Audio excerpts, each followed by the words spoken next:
QR முறையின் கீழ் எரிபொருள் ஒதுக்கீடு வழங்கும் போது வாகன இலக்கத்தகட்டின் இறுதி இலக்கத்திற்கு அமைவாக நேற்றைய தினத்திலிருந்து எரிபொருள் விநியோகம் ஆரம்பமாகியுள்ளது என இலங்கை பெட்ரோலிய கூட்டுத்தாபனம் தெரிவித்துள்ளது.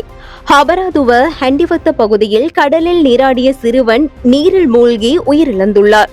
இலங்கையில் வருடாந்தம் 8,500 முதல் 9,500 வரையான காச நோயாளர்கள் பதிவாவதாக காசநோய் மற்றும் மார்பு நோய் தடுப்பிற்கான தேசிய திட்டம் தெரிவித்துள்ளது. ஈரானுடனான போர்ச்சூழலை எதிர்கொள்வதற்காக 200 பில்லியன் அமெரிக்க டாலர்களுக்கும் அதிகமான நிதியை அங்கீகரிக்குமாறு அமெரிக்க பாதுகாப்பு தலைமையகமான பென்டகன் வெள்ளை மாளிகையிடம் கோரிக்கை விடுத்துள்ளது. சட்டவிரோதமான முறையில் 604 லிட்டர் பெட்ரோலை சேகரித்து வைத்திருந்த வர்த்தகர் ஒருவர் பொலன்னறுவை மீகசிவ பகுதியில் வைத்து கைது செய்யப்பட்டுள்ளார்.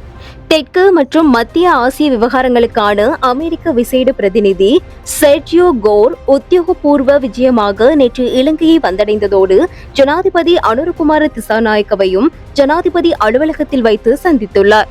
ஸ்ரீலங்கன் ஏர்லைன்ஸ் நிறுவனத்தின் முன்னாள் பிரதான நிறைவேற்று அதிகாரி கபில சந்திரசேனவை ஏப்ரல் மாதம் 2ஆம் திகதி வரை தொடர்ந்தும் விளக்கமறியலில் வைக்குமாறு நீதிமன்றம் உத்தரவிட்டுள்ளது. வலுசக்தி அமைச்சர் குமார ஜெயக்கொடிக்கு எதிராக முன்வைக்கப்பட்டுள்ள நம்பிக்கையில்லா பிரேரணை மீதான விவாதம் ஏப்ரல் மாதம் 10ஆம் திகதி நடத்த தீர்மானிக்கப்பட்டுள்ளது. ஈரானுக்கு சொந்தமான ஐரிஸ் புச்சர் கப்பலை இன்னும் திருகோணமலை துறைமுகத்திற்கு கொண்டு செல்ல முடியவில்லை என வெளிநாட்டு வேலைவாய்ப்பு மற்றும் சுற்றுலாத்துறை அமைச்சர் விஜித ஹேரத் தெரிவித்துள்ளார்.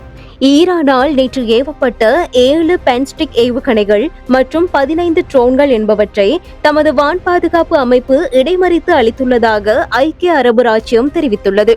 உறுதிப்படுத்தப்பட்ட உண்மை செய்திகளை உடனுக்குடன் தெரிந்து கொள்ள ஆயுள் மீடியாவை ஃபாலோ செய்யுங்கள்.